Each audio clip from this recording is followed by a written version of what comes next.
ጤና ይስጥልን እንደምላችኋል ውድ ተመልካቾቻችን ከአባይ ቴሌቪዥን የሚተላለፍላችሁ የዕለተ ማክሰኞ ግንቦት 18 ቀን 2018 የዜና ላፍታ የመረጃ ሰዓታችን ተጀምሯል።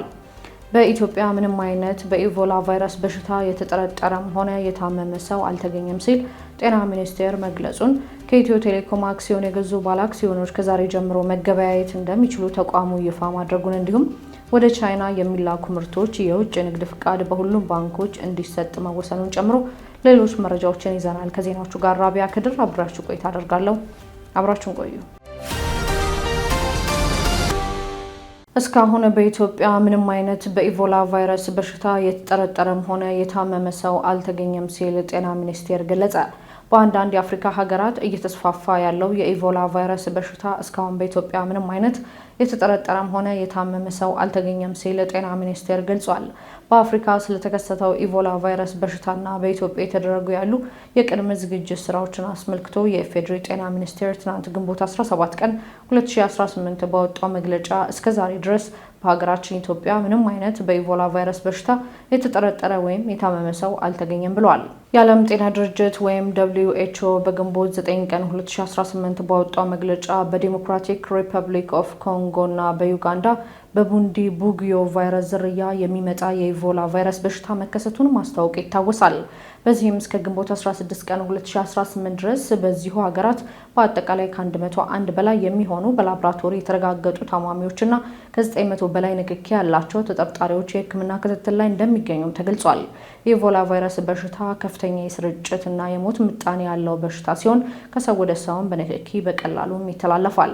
ጤና ሚኒስቴር በመግለጫው በሽታው ከተገኘባቸው ሀገራት ጋር ቀጥተኛ የድንበር ግንኙነት ባይኖርም የበሽታውን አደገኝነት በመገንዘብ የዓለም ጤና ድርጅትና የአፍሪካ በሽታ ቁጥጥር መከላከል ማዕከል የወረርሽኙን መከሰት ይፋ ካደረገበት ጊዜ ጀምሮ ሚኒስቴር መስሪያ ቤቱ ከኢትዮጵያ የህብረተሰብ ጤና ኢንስቲትዩት ጋር በመተባበር የቅድመ ዝግጅት ስራዎችን እየሰራ እንደሚገኝም አስታውቋል። በተለይም በሁሉም ዓለም አቀፍ የየብስ መግቢያና መውጫ ኬላዎች የልየታና የቅኝት ስራዎችን በማጠናከር በዓለም አቀፍ አየር ማረፊያዎች የተጠናከረ ክትትል በማድረግና አስፈላጊ የሕክምና ግብዓት አቅርቦት ላይ የተጠናከረ የቅድመ ዝግጅት ስራዎች እያከናወነ መሆኑንም ጠቁሟል። ከኢትዮ ቴሌኮም አክሲዮን የገዙ ባለአክሲዮኖች ከዛሬ ጀምሮ መገበያየት እንደሚችሉ ተቋሙ ይፋ አደረገ። ኢትዮ ቴሌኮም ከኢትዮጵያ ሰነደ መዋለ ነዋይ ገበያ ጋር በመተባበር ዛሬ ማክሰኞ ግንቦት 18 ቀን 2018 በአዲስ አበባ ስካይላይት ሆቴል በሰጠው የጋራ መግለጫ በዚህ ገበያ ላይ መመዝገቡን ይፋ አድርጓል። በመግለጫውም ከኢትዮ ቴሌኮም አክሲዮን የገዙ ባለሀብቶች ከዛሬ ጀምሮ መገበያየት ይችላሉም ተብሏል። የኢትዮ ቴሌኮም የ10 በመቶ የአክሲዮን ሽያጭ ሂደትን ተከትሎ ሲከናወን የነበሩ በርካታ የመረጃ ማጣራትና የማደራጀት ስራዎች መጠናቀቃቸውንም ይፋ ሆኗል። የኢትዮ ቴሌኮም ዋና ስራ አስፈጻሚ ፍሬሕይወት ታምሩ አክሲዮን የገዙ ዜጎች መረጃዎችን እንዲያሟሉ የብሔራዊ መታወቂያና ተያያዥ ሰነዶችን የማጣራት ስራ በሰፊው ሲከናወን መቆየቱንም አንስተዋል። ይህ የመረጃ አደረጃጀት ስራ ከተጠናቀቀ በኋላ በኢትዮ ቴሌኮም የስራ አመራር ቦርድና በኢትዮጵያ ካፒታል ገበያ ባለስልጣን በኩል የአክሲዮን ድልድሉና ማጽደቁም በስኬት ተከናውኗል ብለዋል። በዚሁ የአክሲዮን ሽያጭ ሂደት 47377 ግለሰቦች የ3.2 ቢሊዮን ብር ዋጋ ያላቸው 10.7 ሚሊዮን አክሲዮኖችን የገዙ ሲሆን ከነዚህ ውስጥ የ47000 ባለ አክሲዮኖች 10.1 ሚሊዮን አክሲዮኖች ወይም 96 በመቶ ሙሉ ለሙሉ መጽደቁን ዋና ስራ አስፈጻሚዋ ይፋ አድርገዋል። የመረጃ ማጣራትና የማጽደቅ ሂደቱ መጠናቀቁን ተከትሎ ታዲያ ከኢትዮ ቴሌኮም አክሲዮን የገዙ ባለ አክሲዮኖች ከዛሬ ጀምሮ መገበያየት እንደሚችሉም ተጠቁሟል።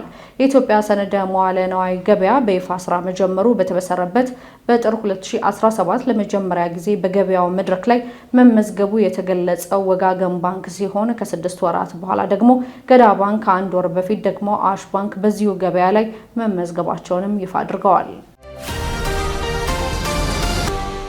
ወደ ቻይና የሚላኩ ምርቶች የውጭ ንግድ ፍቃድ በሁሉም ባንኮች እንዲሰጥ ተወሰነ። የኢትዮጵያ ብሔራዊ ባንክ ወደ ቻይና ሕዝባዊ ሪፐብሊክ የሚላኩ ምርቶች የውጭ ንግድ ወይም ኤክስፖርት ፍቃድ በሁሉም ባንኮች እንዲሰጥ መወሰኑን ዛሬ ባወጣው መግለጫ ላይ አስታውቋል።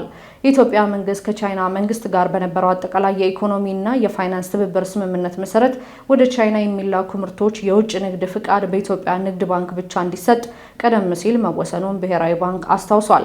ነገር ግን የሀገሪቱን የውጭ ንግድ ዘርፍን ይበልጥ ለማጠናከርና ተወዳዳሪነትን ለማሳደግና ለላኪዎች ምቹና ተደራሽ የባንክ አገልግሎትን ለመፍጠር ሲባል የቀደም ሲል ተጥሎ የነበረ ገደብ ሙሉ ለሙሉ መነሳቱን ባንኩ አስታውቋል። በመሆኑም ከዛሬ ግንቦት 18 ቀን 2018 ጀምሮ ወደ ቻይና የሚላኩ ማናቸውም የውጭ ንግድ ወይም ኤክስፖርት ምርቶች የፍቃድ አሰጣጥ ሰነድ ማደራጀትና ተያያዥ የባንክ አገልግሎት በሀገሪቱ ውስጥ ፍቃድ ባላቸው በሁሉም ባንኮች በኩል መስተናገድ የሚችሉ መሆኑንም ብሔራዊ ባንክ ገልጿል። ባንኩ ሁሉም የንግድ ባንኮች ከተለመዱት የውጭ ንግድና የውጭ ምንዛሬ መመሪያዎች ጋር በተጣጣመ መልኩ ለደንበኞች አገልግሎት እንዲሰጡ ማሳሰቡን ከብሔራዊ ባንክ የማህበራዊ የትስስር ገጽ ያገኘነው መረጃ ያመለክታል። የአሜሪካ ጦር አዲስ ጥቃት ማድረሱን ተከትሎ ከኢራን ጋር የሚደረገው ስምምነት ጥቂት ቀናቶችን ሊወስድ እንደሚችል የአሜሪካ ውጭ ጉዳይ ሚኒስቴር አስታወቀ። የአሜሪካው የውጭ ጉዳይ ሚኒስቴር ሀገራቸው ከኢራን ጋር የምታደርገው ስምምነት እልባት ለማግኘት ጥቂት ቀናትን ሊወስድ እንደሚችል ተናግረዋል። ሚኒስትሩ ይህንን ያሉት የአሜሪካ ጦር በደቡባዊ ኢራን በሚገኝ የሚሳኤል ጣቢያና የባህር ላይ ፈንጂዎችን ለመቅበር በሞከሩ ጀልባዎች ላይ ጥቃት መፈጸሙን ካሳወቀ በኋላ ነው። ይህ በእንዲህ እንዳለ እስራኤል ሄዝቦላ ላይ የምትፈጽመው ጥቃት እንደምታጠናክር አስታውቃለች። ዝርዝሩን ዘነበ ህልፍ እንደሚከተል ያስደምጠናል። አብራችሁን ቆዩ። የአሜሪካ ጦር አዲስ ጥቃት ማድረሱን ተከትሎ ከኢራን ጋር የሚደረገው ስምምነት ጥቂት ቀናትን ሊወስድ እንደሚችል የአሜሪካ የውጭ ጉዳይ ሚኒስቴር አስታወቀ። የአሜሪካ የውጭ ጉዳይ ሚኒስቴር ማርኮ ሩቢዮ የሀገሪቱ ጦር አዲስ ጥቃት ማድረሱን ተከትሎ ከኢራን ጋር የሚደረገው ስምምነት ጥቂት ቀናትን ሊወስድ እንደሚችል ተናግረዋል። አሜሪካና እስራኤል ከኢራን ጋር የሚያደርጉትን ጦርነት ለማቆም የሚደረገው ስምምነት እልባት ለማግኘት ጥቂት ቀናት ሊወስድ እንደሚችል ነው የውጭ ጉዳይ ሚኒስትሩ ያስታወቁት። ሚኒስትሩ ይህን ያሉት የአሜሪካ ጦር በደቡባዊ ኢራን በሚገኝ የሚሳኤል ጣቢያና የባህር ላይ ፈንጂዎችን ለመቅበር በሞከሩ ጀልባዎች ላይ ጥቃት መፈጸሙን ካስታወቀና የኢራን ባለስልጣናት በኳታር የተኩስ አቁም ስምምነቱን ለማራዘም ንግግር እያደረጉ ባለበት ወቅት ነው።